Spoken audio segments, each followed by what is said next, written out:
Once upon a time, there were two little girls, each with their own families. According to the parents, the two girls could not be more different in one specific way. One girl was an incredibly picky eater, and every meal was a battle. The other girl was a dream, and so easy to work with when it came to eating. Here is what was happening.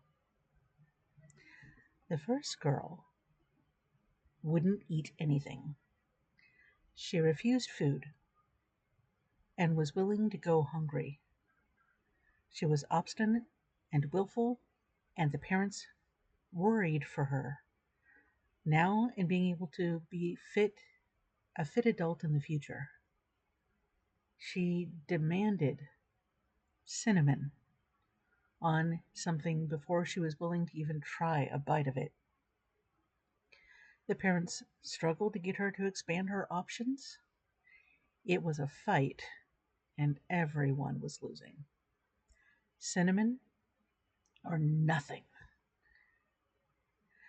The other girl would try anything. She cheerfully joined the family meals and ate everything everyone else did.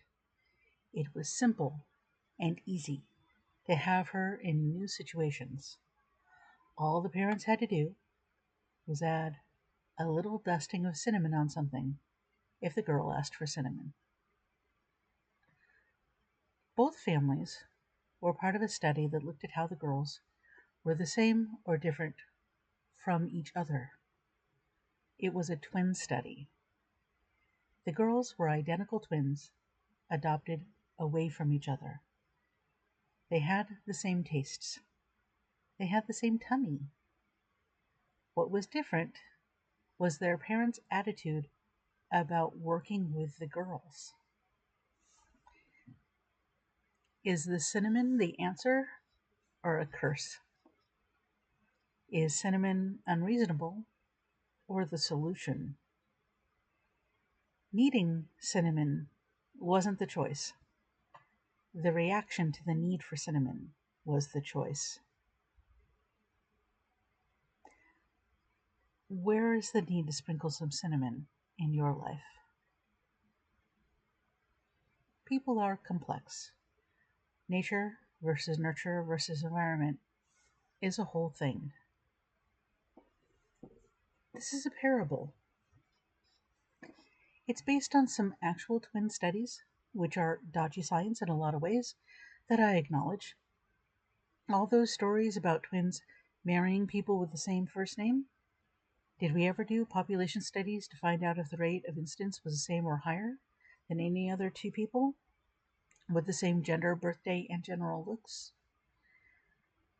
There have been some famously awful artificially arranged twin studies that deliberately separated twins and triplets in very unethical ways. All that is true, but the parable still works. Why am I sharing this parable with you here today? Don't I usually talk about play on Sundays? First, this is a parable I genuinely use in my day-to-day life.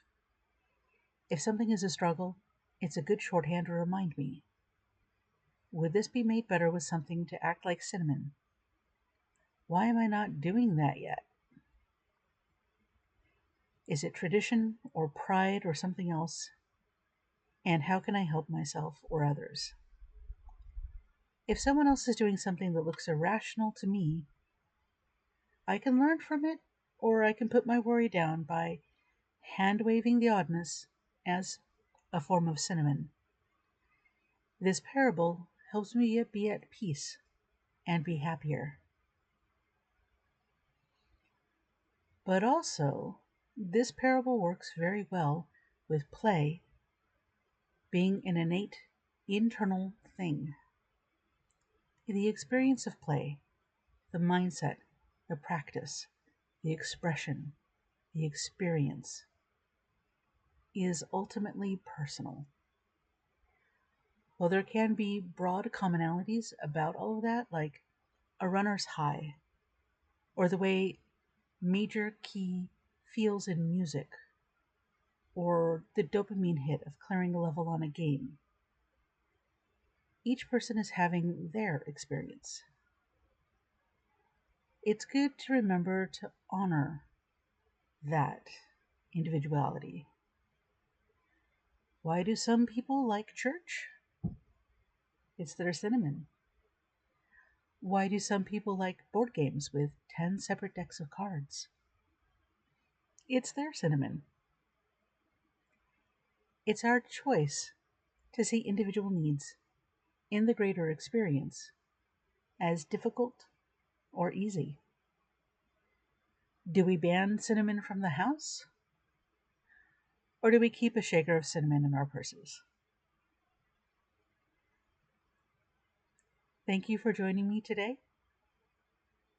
If you like this, please consider subscribing. Have a great week, and I'll see you next Sunday.